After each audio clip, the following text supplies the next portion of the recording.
Hey, welcome back. It's me, Dan Wynn, your host at Man Cave Music Academy, Guitar for Dummies, also known as Peer Tutoring. Don't forget to like and subscribe if you like my channel, and leave a comment, of course. And so far we talked about what makes up a guitar. We talked about notes and how they relate to each other. Today we're going to talk about chords. Some people, hang on one second, let me just tweak my amp here a little bit. So some people like to, they play an acoustic, they like that big booming sound you get from a good acoustic.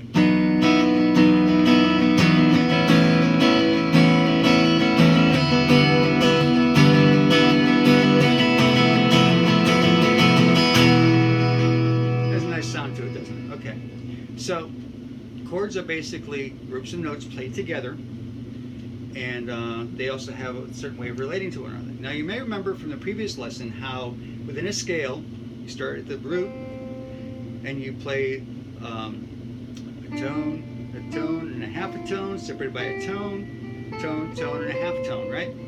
So you have C, D, E, F, G, A, B, C, right? Well, those notes also correspond to being root notes for all of the natural chords that fall within a given key. So how does that work? Well, obviously you have a C chord. Now, you can play a C chord if you place your third finger, your ring finger, on the third fret of the A string, your middle finger on the second fret of the D string, and your index finger on that first fret of the B string. And try to do it so you're not muting any other strings. Boom, you've got a C chord. Now, these chords are made up of, as I said, combinations of notes. You recall I told you that C was 1 in the diatonic C scale. D is 2, E is 3, F is 4, G is 5, A is 6, B is 7. So, in the C chord, I've seen some chord charts that suggest you mute the low E, but it doesn't matter because, and I'll explain why in a minute. So within the C chord you have the note of C, you have second fret of the D string, which is one tone up from D, which is E, and then you have your open G, so C, E, and G. Now when you come down here, you have another C and another E, as well as another E down here. That's why it doesn't matter. C, E, and G are your three notes of the C major chord. And yes, this is a major. There's only two kinds of chords we're going to talk about in these basic keys without getting into sharps and flats. That's a separate issue.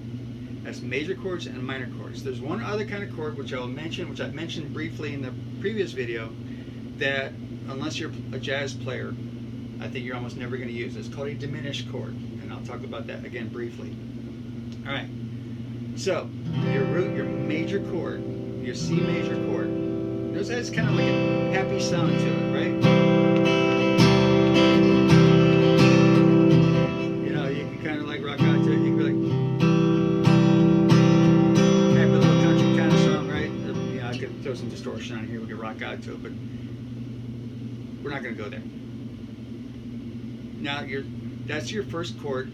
Your one chord, again, come back to that number thing. There's a reason. I'll explain later in the video why I keep harping on the numbers. So that's C. Number 1 is your major chord, is your root chord of the key. Now, if C is the number 1, number 2, well, if the number 2 note in the scale is D, then of course it's going to be the root note of your second chord. Now, this is going to be a minor. Now, notice something about a minor. Here's what the D minor that you play in this first position. You would have your index finger on the high E string in the first fret. You're going to have your second finger on the G string, not the second, but the third string in the second fret. And then you're going to have your ring finger on the third fret of the B string. This has a little darker, kind of sadder tone to it. Almost sounds like you're going to a funeral or something, right? It's like the not so happy country song. Or a lot of blues or rock is going to be in a minor key. Disregard that buzzer. Once again, if you start from the D, right, you've got that root note. This is the A played on the G string, back to another D and an F. So D, F, and A are your three notes. And then you're going to have an open A, an open D. So here you are going to mute your low E. And sometimes people even mute the A. Doesn't really matter because it's all notes that, other than this low E, these all belong within that chord. Now, have you noticed a pattern here? We said the C, E, and G made up the C chord. D, F, and A make up your D minor. Well, going back to these numbers things, even though this is the number 2 chord of the key and D is the number 2 note of the key, within this chord, if you think of the root note, which is D, as 1, well, F, D is 1, E is 2, F is 3, G is 4, A is 5. 1, 3, and 5. Let's look at the C. C, E, G. 1, 3, and 5. That's right. Every one of these chords is going to be the 1, 3, and 5 note from the root note of that chord within the key that you're playing. That's important. Okay? Let me show you why. So let's go back to this D minor. Right? 1, 3, and 5 in the key of C. Right?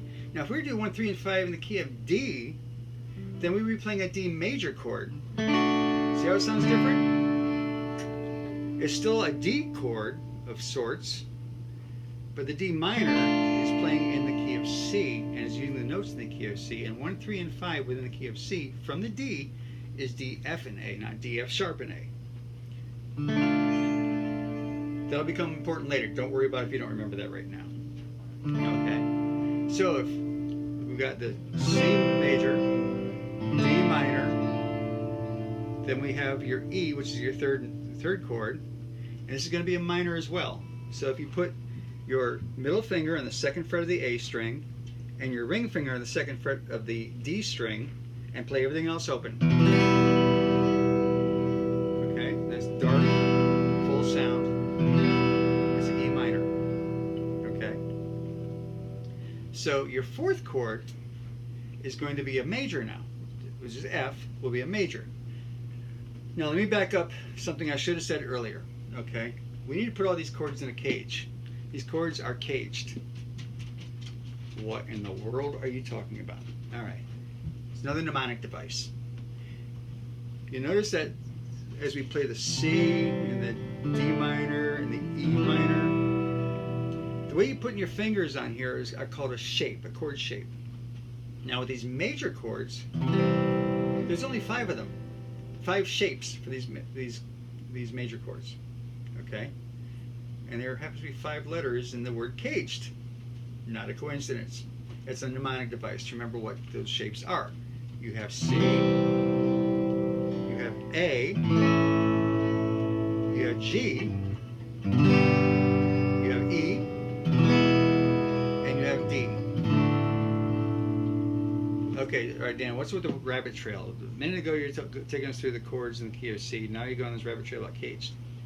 That's because we're about to use a shape chord. We're using a chord shape, but that chord that shape is based on is not in this key. So we're about to use an E-shaped chord, but there is no E major in the key of C. We're going to make that.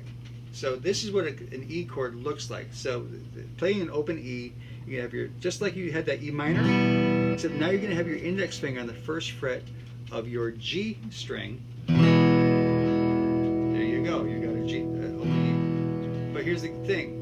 Notice something.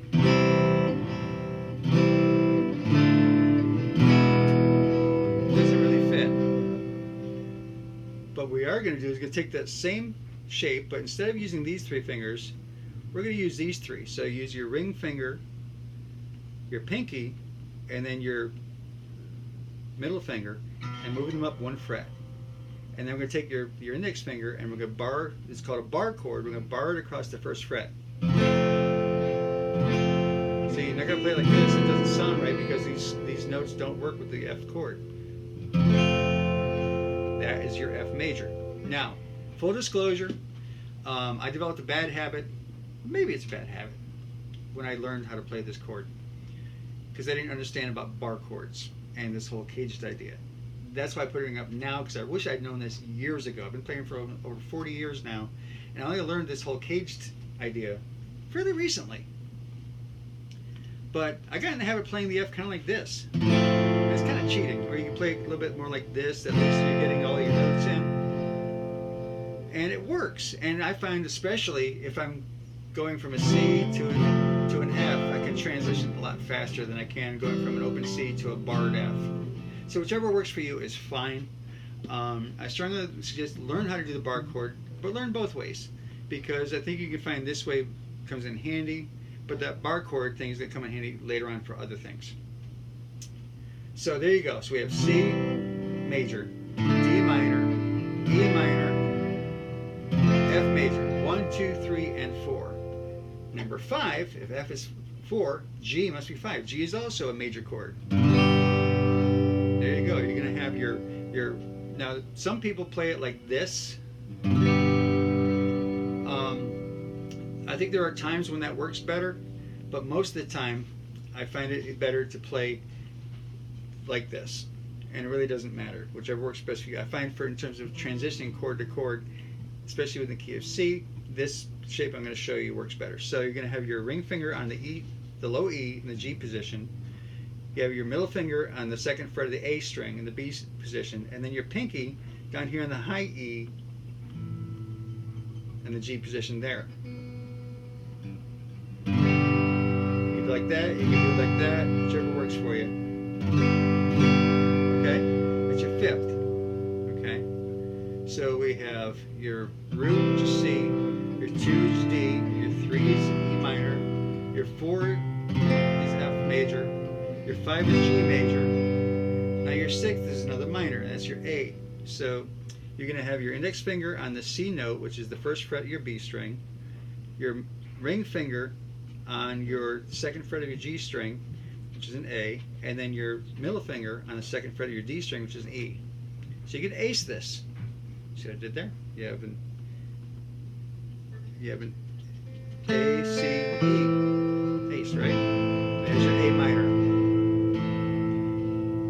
Now, we did say there's 7 of them, and the B in the key of C is going to be what's called a diminished chord, and it's also going to be 1, 3, 5. So that means you're going to have your B, a D, an F. It's a very dissonant chord, very hard to play to at this position. Again, almost nobody plays this except for jazz guitarists. And do you know the difference between a jazz guitarist and a rock guitarist? A rock guitarist plays 4 chords in front of 4,000 fans. A jazz guitarist plays 4,000 chords in front of 4 fans. So do what you want, but there it is. I will mention diminished chords going forward just in passing, but I'm not going to get into how to play them. Find another teacher, because I just don't play anything that uses them. So good to know they're there. They have the same exact layout in terms of 1, 3, and 5 from the root note. They are the 7th chord in this series of 7. The reason why I'm going to pains to explain that is because at a much later lesson we can talk about something called dominant 7ths. We have 7 chords. Just to demonstrate what that sounds, what it looks like. Let's say this is a G major, this is a G7. Okay, there is such a thing. So I don't want you to be confused when I say the 7th chord. What I mean by the 7th in the series of 7. Now, why do I keep talking about this, the first chord, second chord, third chord, fourth chord, fifth chord, whatever? There's a system called the Nashville numbering system, and I'll include some notes on that as well. All that means is in every key, just like every key, the scale, 1, 2, 3, 4, 5, 5, 6, 7 octave, right? And as I pointed out in the key of C, you have your 1 chord, your 2, 3, 4, 5, 6, and then the 7 we're not even going to play. That applies to every key. Every key has a root chord, which is a major. Every key, 1, 4, and 5, the first, your fourth, and your fifth are majors. Your second, your third, and your sixth are minors, and your seventh is diminished. Every key, every major key. Okay. Again, I'm qualifying that one, calling every major key, because you can play what's called a minor key. And that gives it a whole lot of theory that we're not going to talk about here, but just to briefly touch on it. And somebody says, hey, that song is in E minor. Yeah.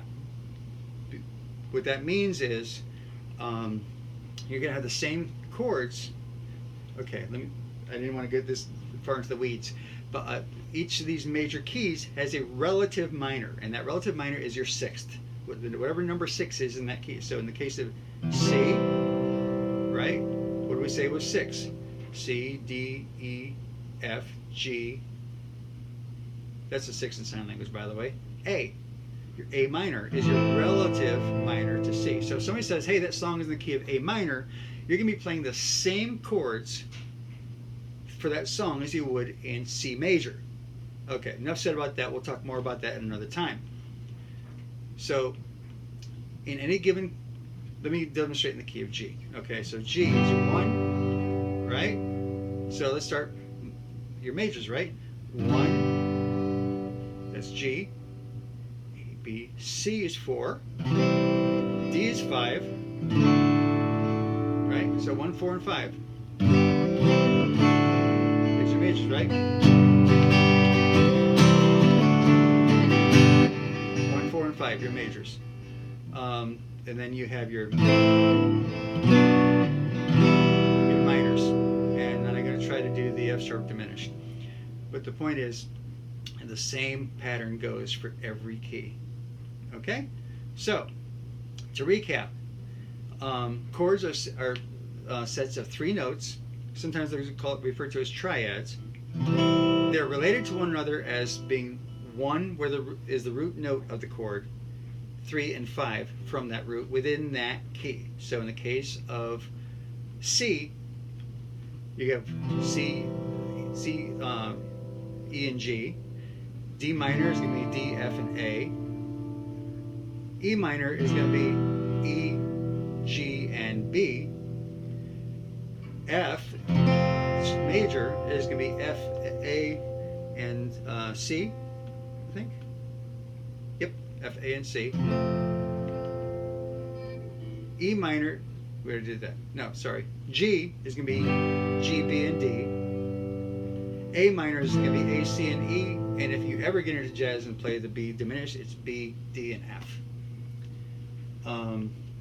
But it's the same pattern, every key, 1, 3, and 5 from the root note within that key. So if you want to know what belongs, doesn't belong, figure out what that scale is for that key.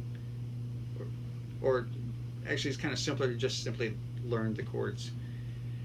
So, in the Nashville numbering system, each of these chords is numbered from 1 through 7. 1, 4, and 5 are your majors. 2, 3, and 6 are your minors. 7th is your diminished, which you're never going to play anyway. And so next lesson we're going to talk a little bit about rhythm, about strum patterns. And so don't forget to like and subscribe, and leave questions and comments below. And we'll see you next time.